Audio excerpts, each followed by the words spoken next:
Hi guys, welcome to my channel, Lenette Looks, or welcome back if you've been here before. Today I'm going to be reviewing my thoughts on Pride and Prejudice. Guess what, guys?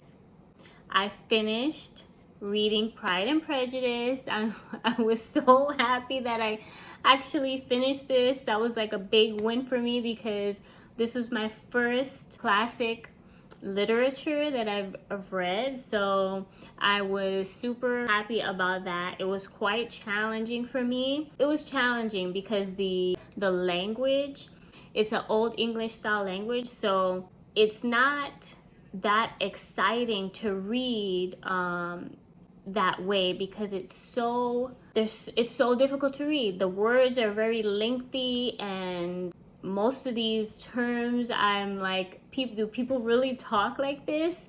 It's almost like talking very proper and almost professorial, it's like extremely prim and proper. I'm just not used to that style of language. So when you're reading a book, when I'm reading a book, it usually flows quite smoothly. It's just so hard to have it flow very easily because of the old style of language that's written.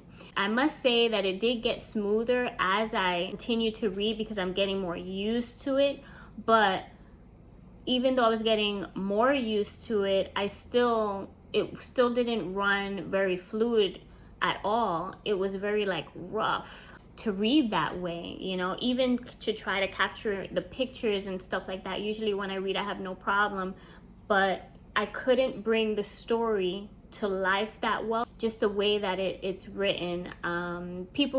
You guys that have already read it, the style of writing that I'm talking about. It's like a winding road that never ends. It just keeps going and going and going.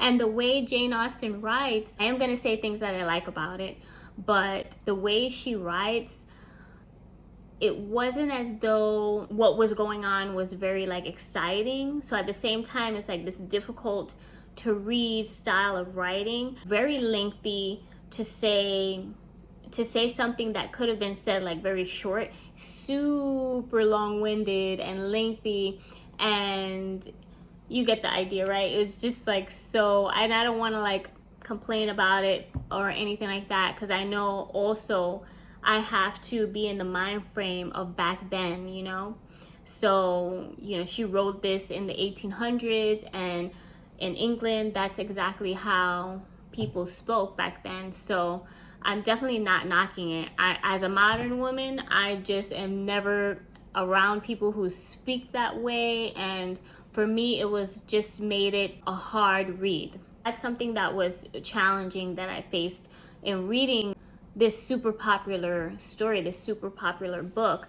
And I had it very high on a pedestal because it's so adored and highly spoken about, and I just thought like, oh wow, I'm gonna love it because it's so popular and so many people have loved it and everything. And I can't say that I hated it. I definitely didn't hate it, but I definitely did not love reading that style of writing. Did I like the story? Did I like the plot?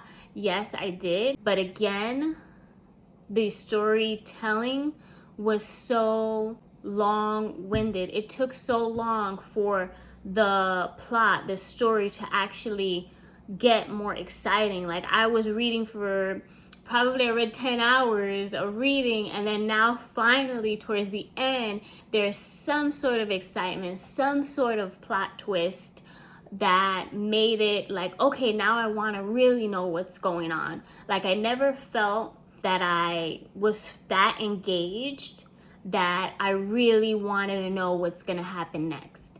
And even with the love story between Jane and Mr. Darcy, I was not so enthralled. It didn't captivate me as much. Like I wasn't like really like caring, like, yes, I want them to be together so bad, because I felt like their courtship was so short. Back then, you couldn't really there was like one style of dating. I wasn't so enthralled in wanting them to be together so much because I just felt like I was getting very bored. It lacked luster. It lacked, I feel like I'm really going after this book, but I just want to say, I want to get this out of the way, and then I'm going to talk about other things that I really enjoyed about it. But from a first time reader of classic literature, this was my take on it. And it might not be a popular take or opinion on it, but honestly, like, just because this is a classic and a lot of people love it, I have to have my own opinion on it, right? This was just my take on her writing. And this is the only book that I've read of hers. So I only have this one take on a book that she's written. So I'm sure like there's other books of hers that, you know, I would dive into it, but I think like after reading this, I'm gonna want something more light, on a lighter note, something like smooth and, you know, just more fun and exciting. I can honestly say it wasn't like the most exciting or most fun book, but here's what I really liked about it. I liked the fact that it gives the reader a view of the lives back then, the 1800s. It gives the reader a window, you know, like you're looking through the window and it's capturing, you know, you can see the lives of these women and these people and how they get together. Like the courtships back then were super short, and because you couldn't really date somebody like over and over again unless you were going to marry them, because otherwise you were the talk of the town, like, oh, she's always with this person and he's not marrying her. That's scandalous. And if you have a scandal, you can have like almost like a scarlet letter on you, and then nobody wants to marry you, and then your future is totally doomed. How good of a future you're going to have is based on, if you're a woman, how good of a man you can get to marry you. Well, not get to marry you, but how good of a man and how wealthy he is and what he has to offer. Like the whole package has to be there for you to then know, like, okay, my future is secure. Back then, that's how you had to, that's your future. That's almost like a job, your job. Instead of having a job back then, you search for the man. You're like, it sounds really crazy, but that's basically what it was. Mr. Bennett and Mrs. Bennett, they have 5 daughters, and their daughters are not going to inherit his property, the Longhorn property. That's what they call his property, and he has to give it over to a cousin of his. This may be a spoiler for some people that are looking forward to reading this. So at this point, I think you know, maybe put it on pause, because I'm going to talk about certain things in the story and it'll spoil it for you. But if you don't mind, keep listening. Mr. Collins is the Bennett's cousin. Mr. Bennett is going to leave his estate to their cousin. Mr. Collins proposes to 2 of the Bennett sisters, Jane and Elizabeth, and they both reject him because they really don't, you know, like him in that way. So they said no, and Mrs. Bennett was totally having a fit about it because, again, that would have locked down their property and it would have stayed in the family. You know, whatever inheritance they were going to get, it would have kept it in the family. But the 2 daughters weren't really thinking in that way. They just knew that they didn't want to marry this man. Back then, the pressure was real for you to marry somebody. Is it for love or is it for, you know, I'm sure there is a lot of people, a lot of women that married just for the fact that their future was secure, not for the fact that, oh, they fell in love with this person and they're going to go ahead and get married because of that. And as a bonus, he's rich, or, you know, he has great properties, or whatever the case may have been. Yeah, they didn't want to do that. And Mrs. Bennett, her character is actually somewhat, like, really, not somewhat, but she can be very annoying because she gets very bent out of shape and very serious about her daughters needing to marry. It's like really exaggerated the way she reacts. Like she's so disappointed, like they need to marry right now, and she wants to make sure, like almost like first come the first proposal, she's like, you guys should have accepted and that's it. You know, when is the second proposal gonna come? You don't even know if you're gonna have a second one. So it's like she wants them to just take the first thing that comes, or the first man that comes to propose to them. I thought that was pretty intense, the way she's reacting. But again, if I transport myself to that time back then, it can be a serious thing, because she obviously can't support her daughters, and if her husband passes and they're not married to somebody who is wealthy or well off, then her livelihood is at stake as well. So her livelihood is also connected to her daughters getting married and their future with who they marry. So she's very much a part of the whole process. Whereas Mr. Bennett, he's like real nonchalant. He's easygoing, and he really doesn't care if they want to get married, or, you know, with the first person that asks them or not. I don't know. He's the total opposite of Mrs. Bennett. So, you know, that's basically the whole, most of the whole story is just them trying to get married. Elizabeth's character doesn't think that way. She wants to marry somebody that she's really, you know, in love with, and she doesn't really care about the materialistic things. And in a way, I kind of felt like, wow, like she's really taking a stance because of the way the culture is back then. That's actually what you had to do. And she is putting love in front of all that instead of all the materialism and property and estates, and you know, how much money this future husband has and how much she would gain by marrying that person, whoever that person may be. But she's not looking at that. She just wants to meet somebody that she really likes. She wants to know the person and really like the person, and she doesn't want to settle, basically.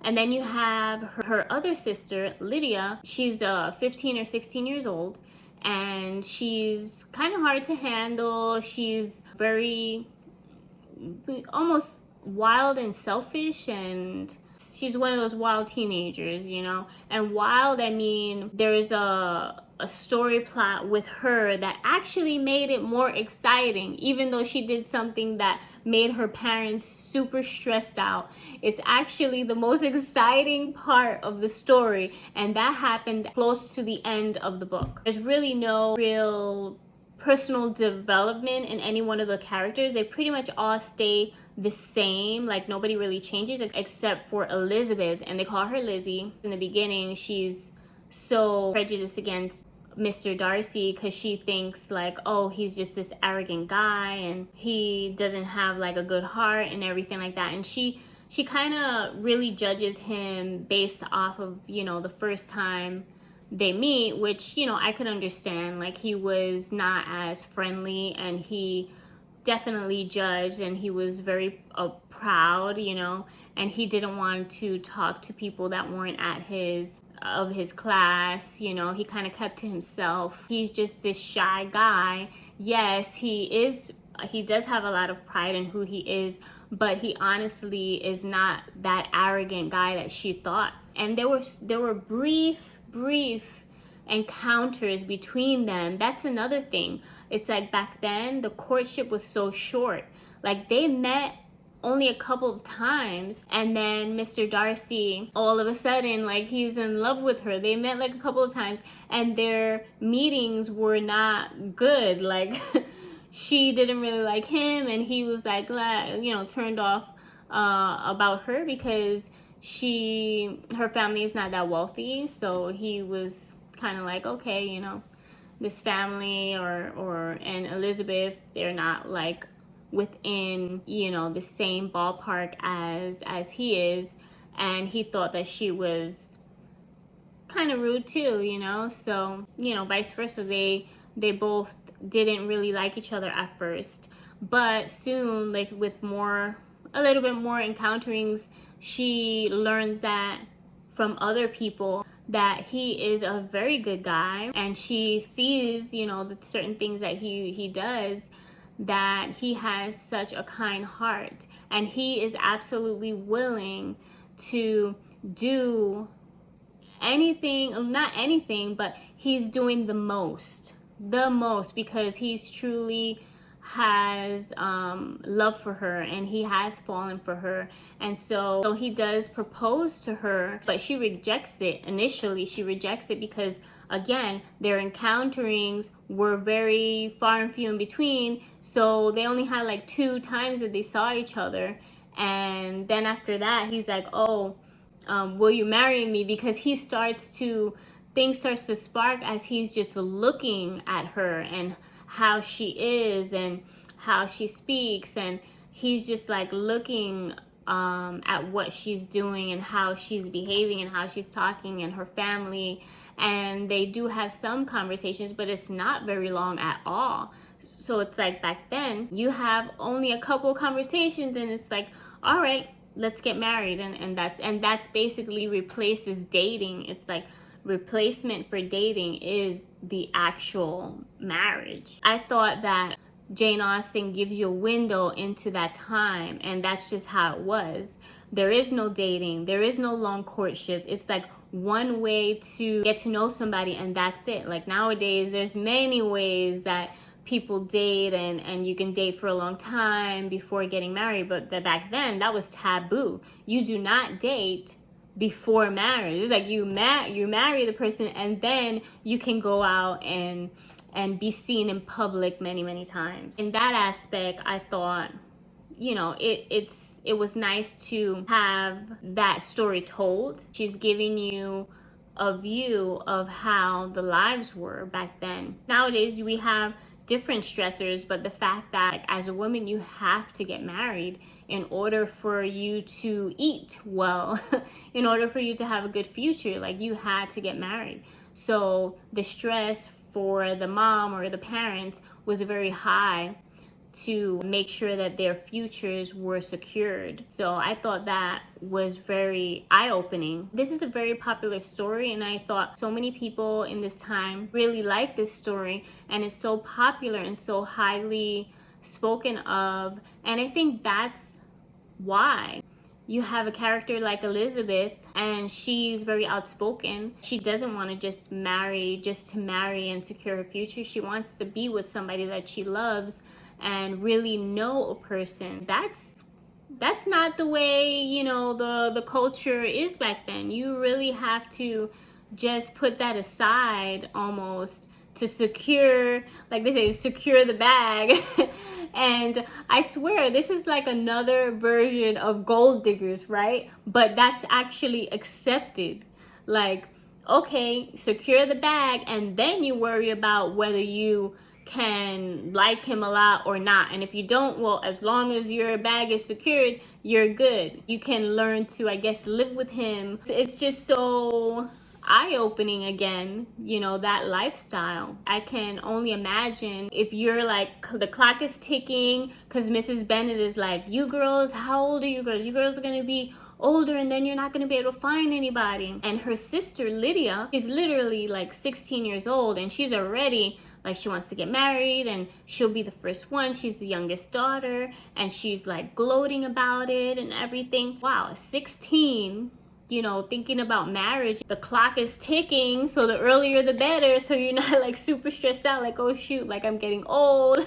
There's not a lot of choices out there, because it has to be somebody that's from the neighborhood for you to meet.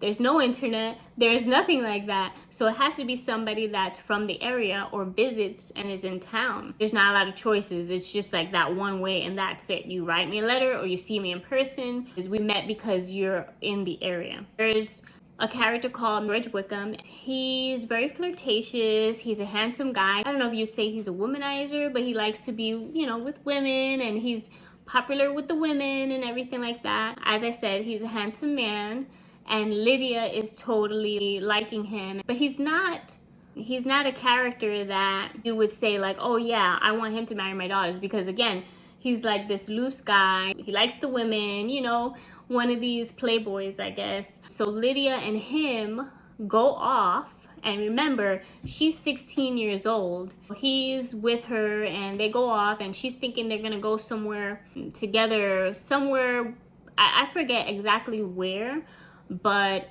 he doesn't want to like marry her or anything like that. And again, it's taboo to be seen with a guy for that long and you're not married or anything. So they go off, and he's really, come to find out, he doesn't really like her in that way. He doesn't want to marry her or anything. He just wants to have fun. Come to find out, he had a lot of gambling debt, so he's trying to get away from his gambling debts. So he brought her along, and they're like just having fun. The Bennett family find out that Lydia's gone, and she's gone with Wickham. They found out through this letter from Mr. Bennett's brother, saying that he found her, she's with Wickham. Basically, he has to try to talk to him and convince him to marry her. And then Mr. Darcy finds them as well, and he really saves the day. He pays off his gambling debt, gives him money, kind of like bribes him to have to marry Lydia, because or else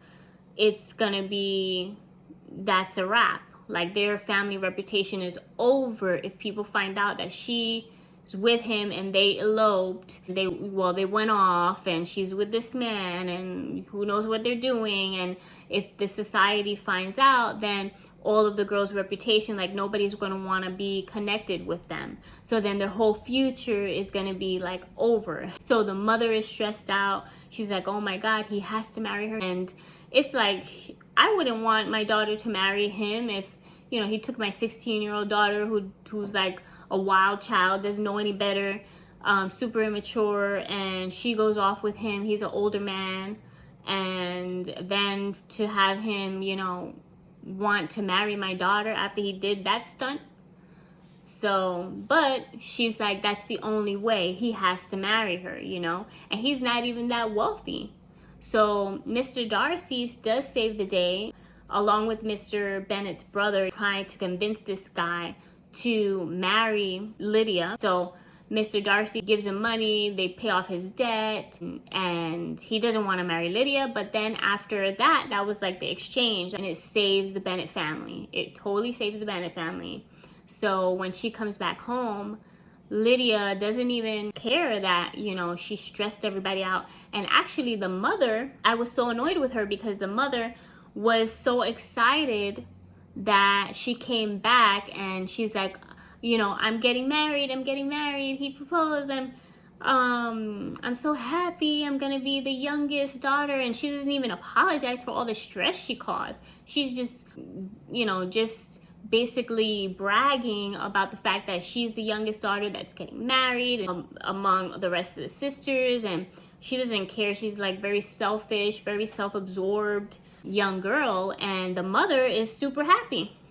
She's just like, yes, this is great. And even though she was so stressed out, the father was stressed, like the girls were stressed out because, you know, their future reputation would be totally trashed.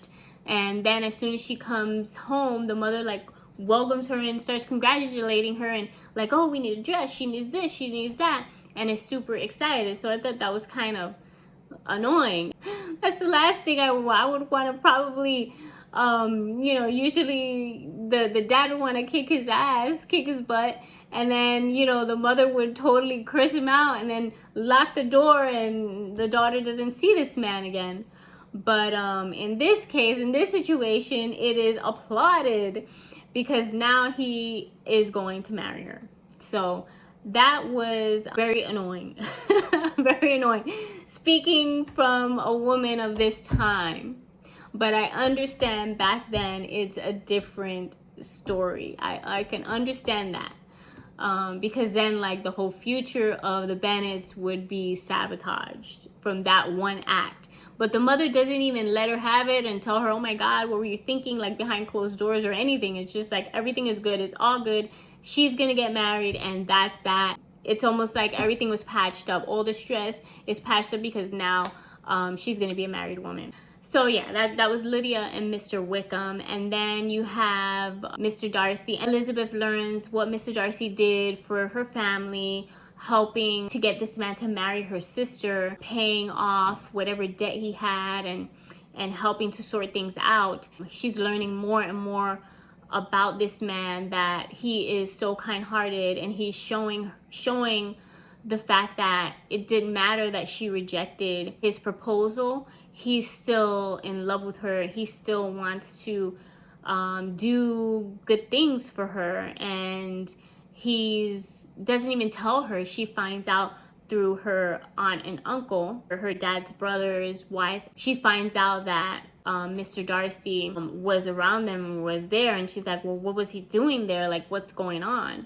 And then her aunt tells her, so she finds that out, and then she's like, so she starts falling so in love with him because he has totally shown her that he is not the man that she thought he was. He is not that arrogant, stone cold hearted guy that she thought he was. So it breaks her walls, and she sees the man that she would love to marry. Eventually, obviously, again, this is spoilers, guys, that eventually they do get married. So, you know, that was really nice because it was so long-winded and it took so long to get there, and it was definitely a long process of reading. Like, guys, I went through 3 different ways of getting through this book. I started reading in this book because the print was so tiny and everything. I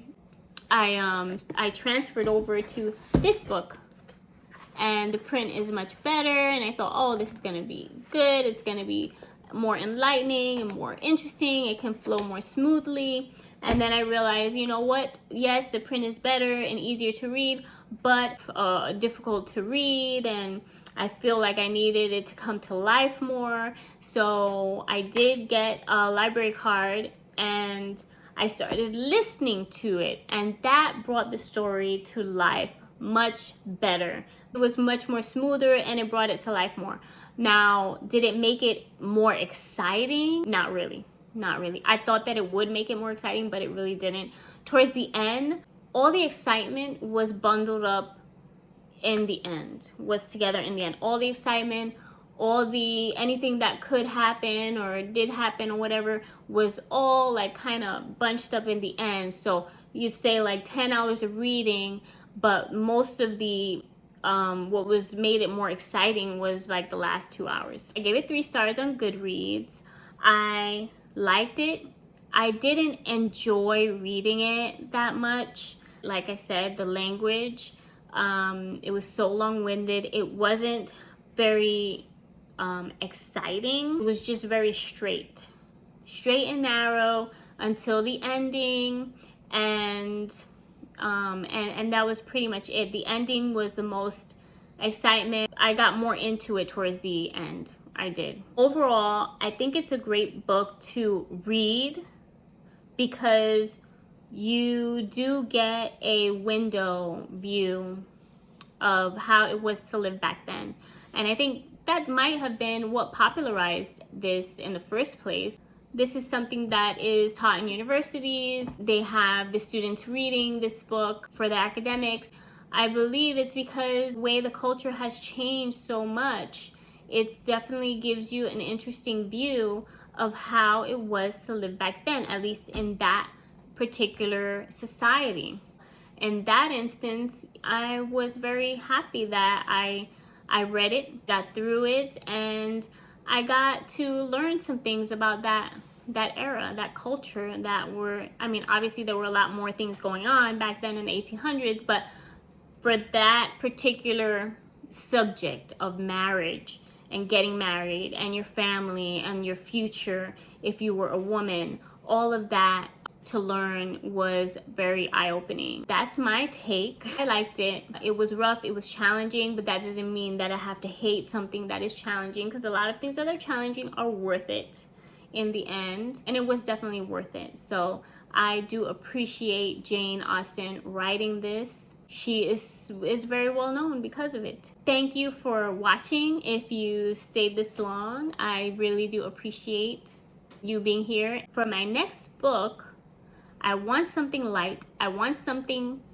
fantasy. I want something fun. And maybe this, I don't know yet. I thought that J.K. Rowling wrote this, Jack Thorne. I don't know how his style of writing is, so maybe this, I'm not sure yet. But anyway, guys, thank you for watching, and I will see you later.